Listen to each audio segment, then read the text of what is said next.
What's up, guys? Welcome to Cineverm. This week we watched Velvet Buzzsaw, directed by Dan Gilroy, starring Jake Gyllenhaal, Toni Collette, Daveed Diggs, more people. I'm pulling it up, I'm sorry. But anyways, it's the new Netflix original film. Came out this weekend.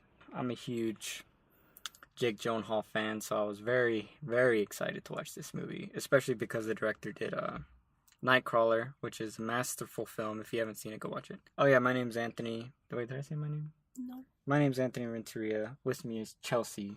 Hello. We're in a hot car. The windows are rolled up. We're sweating.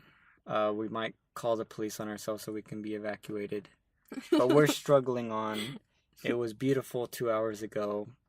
But then my recorder fucked up in the spoilers and we lost all hope. So yeah. That's an awesome intro.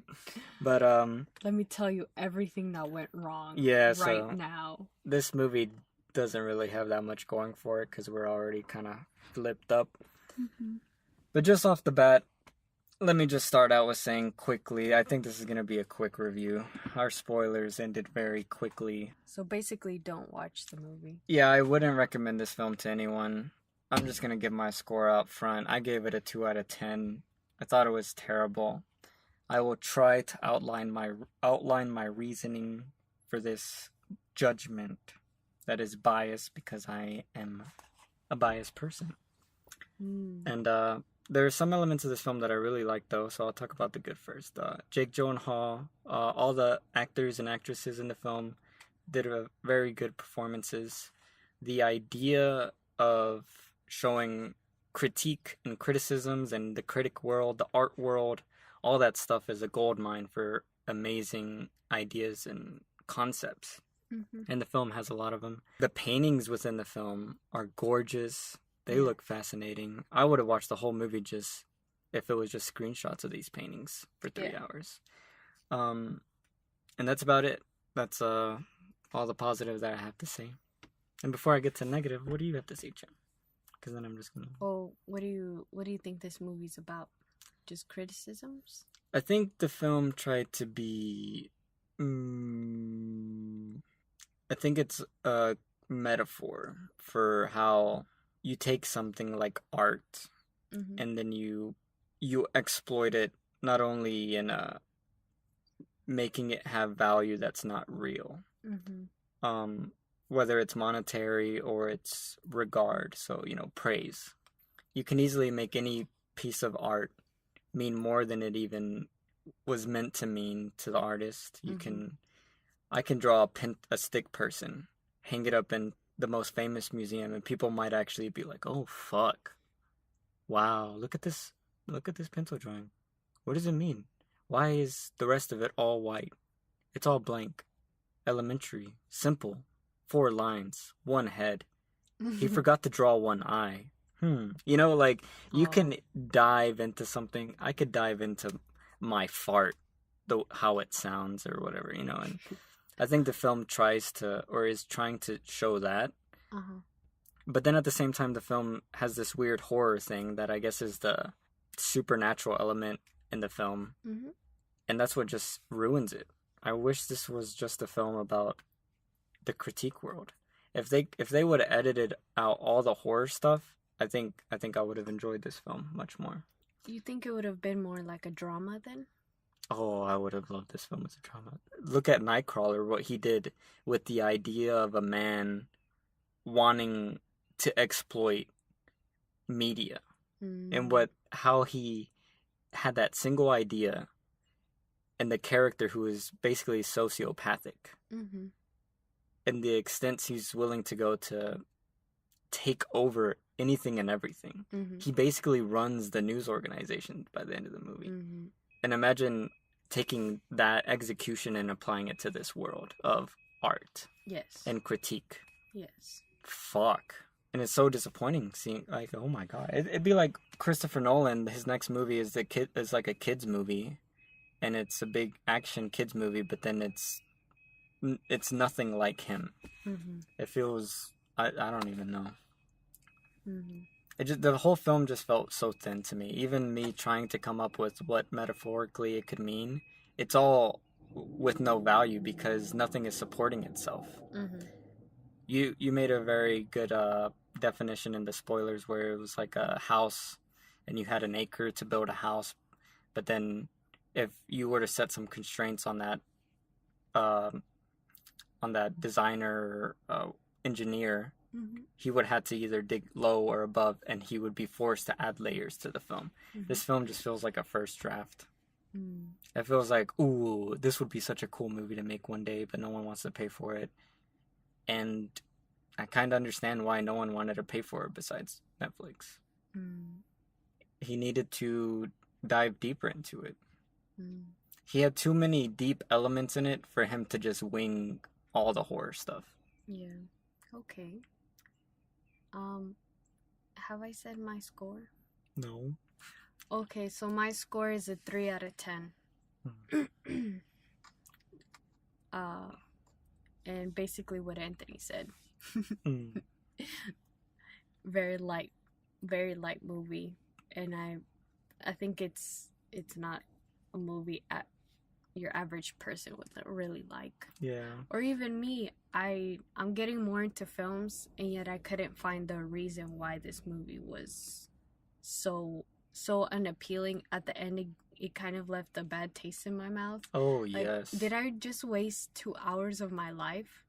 And I haven't felt with that with any other film. Even though I hated it, this film just made me feel like, damn, I probably did just waste 2 hours of my life. Yes. And it was not good. I'm sorry. Yeah.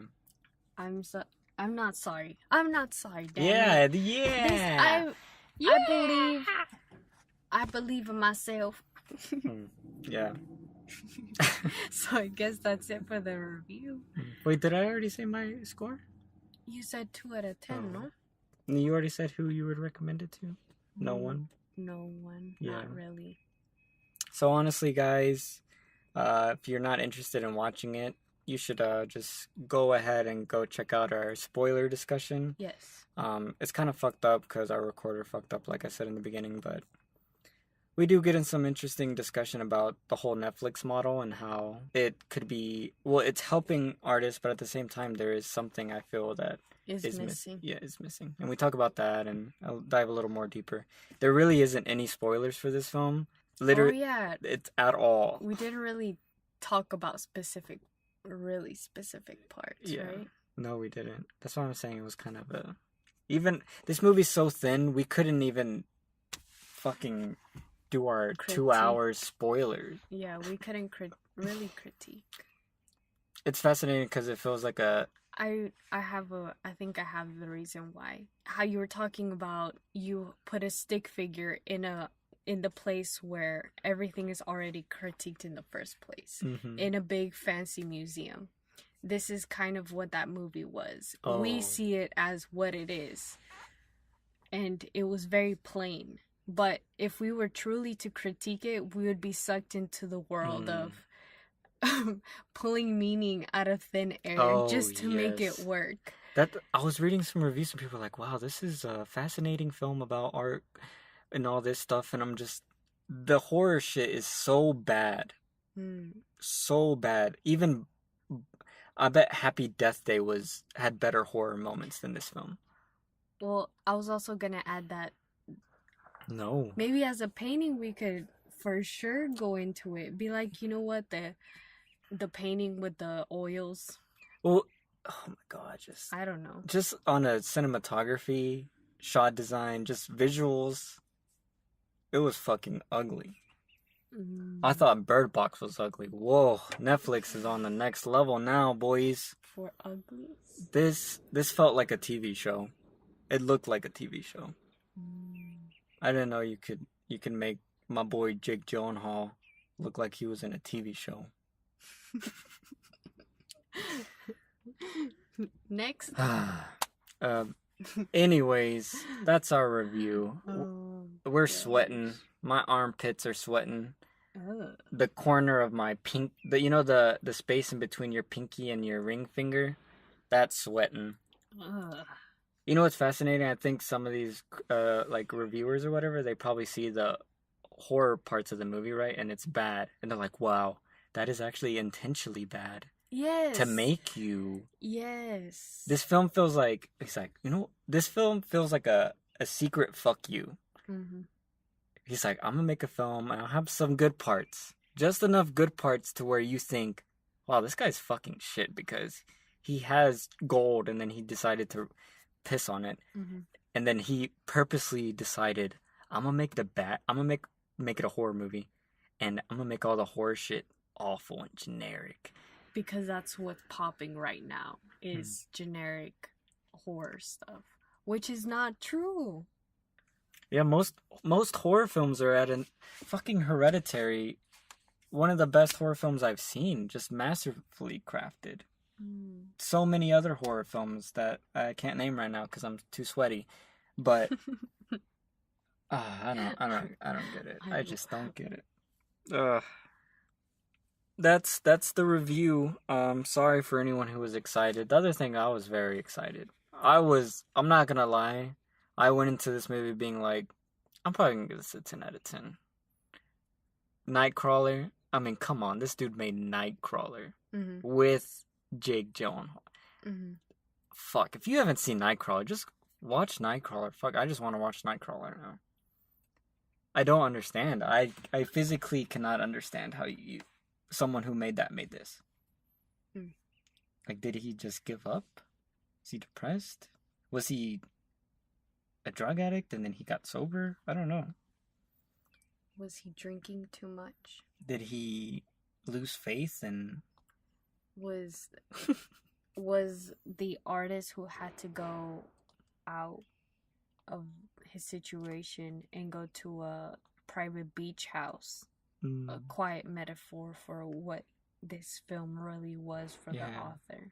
If this would have came out theatrically, oh my god, his career would have spiraled. This is one of those type of films that bombs that could very seriously impact your career in a very negative way. But since it's on Netflix, it's forgotten. It wasn't even on the homepage of Netflix.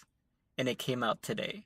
And I searched for it. I had to type in Velvet and then type in Buzzsaw. And then it popped up. And it was the fourth suggestion. The first three suggestions weren't even titled Velvet or Buzzsaw. Yep. It's like they're burying this shit. I don't fucking know. It's so weird. What do you think is their concept of what is their end in mind with Netflix? They want enough content to keep people there. Quality, in my eyes, just from what they have, the amount of output that they make, it's all about output. They see their stats. Most people watch, I mean, how many people saw Bird Box? Oh. You know? They see that stat, and it's not about quality. They know they can just funnel shit in there, and people will just automatically consume. You know, whether they try to or, well, they obviously try to, they are making consumers consume. It doesn't matter what it is. Also, a lot of people just binge watch things. Yeah. So they probably go to the movie section. Like, let me burn some time. Yeah. Like, perfect. And then they probably go back to binge watching whatever random show it is. Yeah. Or they just go through genres. Like, I love horror. Let me just go through all the horror movies. Oof. We'll be back next week with the Lego Movie 2. Hopefully that doesn't disappoint. Oh my god, I'm gonna be heartbroken. Have a great day. You too. I mean, yeah.